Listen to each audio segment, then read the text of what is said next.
ఒక్కసారి ఊహించుకోండి, ఎప్పటికీ అలసిపోని, అంటే అసలు కన్నురెప్ప కూడా వాల్చని ఒక సూపర్ పవర్స్ ఉన్న సెక్యూరిటీ గార్డుంటే ఎలా ఉంటుంది? ఒకేసారి 10,000 సర్వర్ల తలుపులను క్షణాల్లో చెక్ చేయగల గార్డ్ అనమాట. అబ్బా! నిజంగా అలాంటి సెక్యూరిటీ గార్డుంటే ఏ సంస్థకైనా పండగే కదా! అవునవును. సరిగ్గా ఇప్పుడు సైబర్ సెక్యూరిటీ ప్రపంచంలో జరుగుతున్నది ఇదే. మనం ఈరోజు డీప్ డైవ్ చేయబోయే సోర్సెస్ కూడా ఇదే చెబుతున్నాయి. ఆర్టిఫిషియల్ ఇంటెలిజెన్స్ సైబర్ సెక్యూరిటీని, ముఖ్యంగా ఎథికల్ హ్యాకింగ్ను పూర్తిగా మార్చేస్తోంది. కరెక్ట్. ఈరోజు మన లక్ష్యం ఏంటంటే, అసలు ఈ ఏఐ ఎలా పనిచేస్తుంది, దాని వెనకున్న మెకానిజం ఏంటి, మరియు ఈ స్కిల్స్ ఎలా నేర్చుకోవాలి అనేవి డీకోడ్ చేయడం. ఈ రిపోర్ట్స్ అన్ని చదువుతుంటే నాకొక విషయం బాగా అర్థమైంది. ఏఐ మనుషులను పక్కన పెట్టేయడం లేదు. రోజు రోజుకు సంక్లిష్టంగా మారుతున్న దాడులను ఎదుర్కోవడానికి ఇదొక డైనమిక్ ఆయుధంగా మారుతోంది. అంటే ఇప్పుడు మనందరికీ తెలిసిన పాత ఉదాహరణే తీసుకుందాం. మన ఇంటి తలుపులు ఎంత బలంగా ఉన్నాయో చెక్ చేయడానికి ఒక దొంగ వాడే ట్రిక్స్ తెలిసిన వ్యక్తిని అద్దెకు తీసుకుంటే ఎలా ఉంటుందో. ఈ ఎథికల్ హ్యాకింగ్ కూడా అంతే కదా! ఎగ్జాక్ట్లీ. ఒక క్రిమినల్ హ్యాకర్కు, ఎథికల్ హ్యాకర్కు ఉన్న ఒకే ఒక్క తేడా, ఆ పర్మిషన్ ఇంకా ఇంటెన్షన్. రైట్. పర్మిషన్ తీసుకుని చేస్తారు వీళ్ళు. అవును. పెద్ద సంస్థలు దీనిని ఒక ప్రివెంటివ్ మెడిసిన్ లాగా వాడతాయి. ఒకప్పుడు భారీ నెట్వర్క్లో వందల కొద్దీ పోర్ట్స్ను మాన్యువల్గా స్కాన్ చేయడానికి రోజులు సమయం పట్టేది. కానీ ఇప్పుడు ఏఐ ఆ పనిని నిమిషాల్లో చేసేస్తోంది. ఎక్కడ లూప్ హోల్ ఉందో ముందే పసిగడుతోంది. ఇక్కడ నాకొక డౌట్ వస్తుంది. ఒకప్పుడు కూడా ఆటోమేషన్ టూల్స్ ఉండేవి కదా!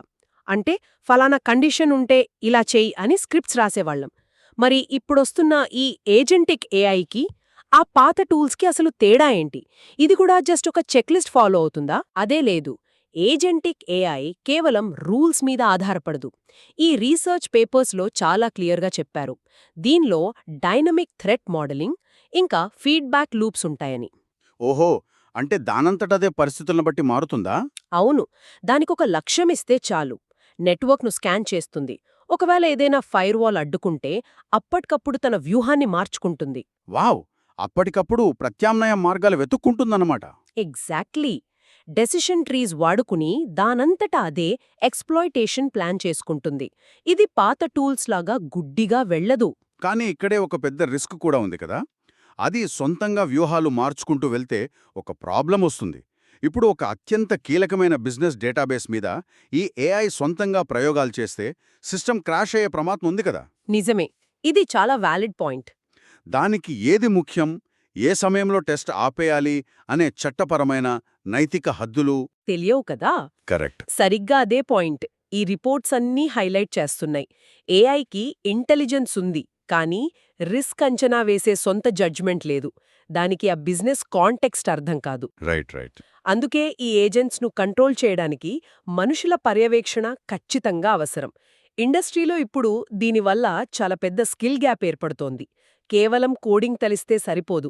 ఏజెంటిక్ ఏఐతో కలిసి పనిచేసే నైపుణ్యాలు కావాలి. అంటే ఈ గ్యాప్ను ఫిల్ చేయడానికి సరైన ట్రైనింగ్ కావాలన్నమాట. అవును. అందుకే నరేష్ ఐటీ లాంటి సంస్థలు అందించే శిక్షణ అత్యంత కీలకమవుతోంది. వాళ్ళు కేవలం థీరీకే పరిమితం కాకుండా ఈ ఏజెంటిక్ ఏఐ సినారియోస్ను ప్రాక్టికల్గా ఎలా హ్యాండిల్ చేయాలో నేర్పిస్తున్నారు.